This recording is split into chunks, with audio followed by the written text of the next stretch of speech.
Hi everyone, welcome to one more day of 21-day English learning course. If I say I'm sorry and if I say I apologize for my mistake, what is the difference between these two? Well, in terms of meaning, there is no difference, but when you say I apologize for my mistake, that means you are taking your English to one level up. And this is what you're going to learn in today's video. Even after knowing a lot of English, even after knowing grammar, sometimes we get stuck to these kind of things. So we just don't come out of I'm sorry. I mean, you don't start using the advanced sentences, phrases and expressions to express yourself. If you learn these expressions in English that I'm going to teach you in today's video, you can take your conversation smoothly when you're talking to someone. For example, there are situations when you don't know what to say. Sometimes you just forget what you have to say. Sometimes you don't understand what other person is saying or what is being said. In all such circumstances and some other circumstances like this, you can use some phrases. Now the best way to remember these phrases is to learn them and to practice them. So that is what we are going to do today. Stay tuned with me. My name is Trilekha and you're watching Lot to Learn. So what are you going to say when you don't understand something or someone? Sorry, I didn't get you, or I didn't catch you. Now there are two more ways you can say this. Could you please repeat that again? I did not understand you. I don't think I understood your question. Could you please repeat that? Now the coming one is something that is little tricky. Say you have gone for interview and you don't want to make interviewer feel that you are dumb, and at the same time whatever he is asking you are not able to understand. So how do you say that? You can say, could you please rephrase your question? This way you're being tricky. So you are not able to understand what exactly is being asked. So that's why you want them to ask the same thing in some other way so that you can understand them. पर आगे बढ़ने से पहले ये रहे last class के winners.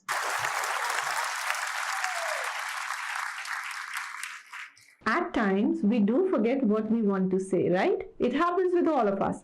So you can say something like this. You can use these phrases. It is almost on the tip of my tongue. First one. Another one. Oh, I can't remember the word in English at this moment.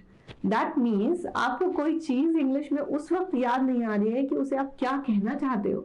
So this is the perfect way to say, oh, I can't remember the word in English. Or you can also say, oh, I have no idea how to say this in English. When you are speaking or when you are speaking about a particular topic and all of a sudden you get stuck, then you can say, oh, I just completely lost the train of my thought. यानी जो भी मैं कह रहा था एकदम से मेरा उससे पूरा ध्यान हट गया है. So this is a better way of saying it in English. At times people do ask you something where you do not understand what to say. Maybe you don't know, or maybe all of a sudden nothing is coming to your mind. So you can say, let me think about this for a moment. Or you can also say, oh, this is a little tricky question. I've never been asked this before. This way you get some time to think about what is being asked. So it's a smartness that you should apply somewhere whenever it is needed. At times it happens that you're talking about something and you all of a sudden go out of the topic. So how do you come back to that? You can say, so coming back to my point, or you can say, so where was I? Or you can say, as I was saying. So these are the phrases that you can use. See, the better way to remember these phrases is to practice. So just choose one or two phrases from this video and put a comment using these phrases in the comment box. At times you do disagree with people, and especially when you disagree with your boss, with your teacher, it becomes very awkward to express that disagreement, right? So you need to be very polite, you need to be very tricky so that the other person may not feel offensive about it. So then you can say, I somewhat agree to your point. However, I see what you mean, but I can see where are you coming from. I don't feel the same way. I'm afraid I don't agree with you on this. Now this one, I'm afraid, is very much polite. So this is the best way to say that I don't agree.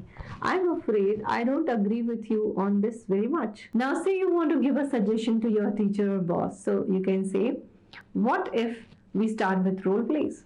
What if you start the meeting first? What if we sit in the meeting room? So this is how you can speak. How about meeting on Tuesday? How about taking meeting online? How about that red dress? Why don't we just take a break? So these are the suggestions that you can give very politely. So guys, am I making sense? This is the phrase you can use when you feel that someone may not be able to understand you. So you want to reassure that, okay, they are understanding you. You can say, am I making sense? Or if you feel that they are not able to understand, then you can say, I think I'm confusing you all. Now coming to the most important one. How do you say something in extreme polite way? You can say, would you mind shifting to some other chair? This is extreme polite way of requesting someone to just shift on to some other chair. Would you mind passing me the salt? That means आप किसी से request कर रहे हो कि please आपको कष्ट ना हो तो आप मुझे वो salt pass कर दोगे. If it's okay with you, could we please go by my car? So these are the phrases and expressions that can actually help you to smooth your conversation when you speak in English. If you like it, do let me know in the comment. Whatever I'm doing is taking a lot of hard work, so please try to understand. If you do not comment, I feel that I am not sure whether you like what I'm doing or not. Also, if you have not subscribed to my channel, do it right away. Follow me on Telegram and on Instagram also. I'll see you soon with one more video. And don't forget to check out the quiz in the description. It will be valid only for 24 hours, and if you win that quiz, you will get a chance to connect with me on Zoom after this 21-day English learning course.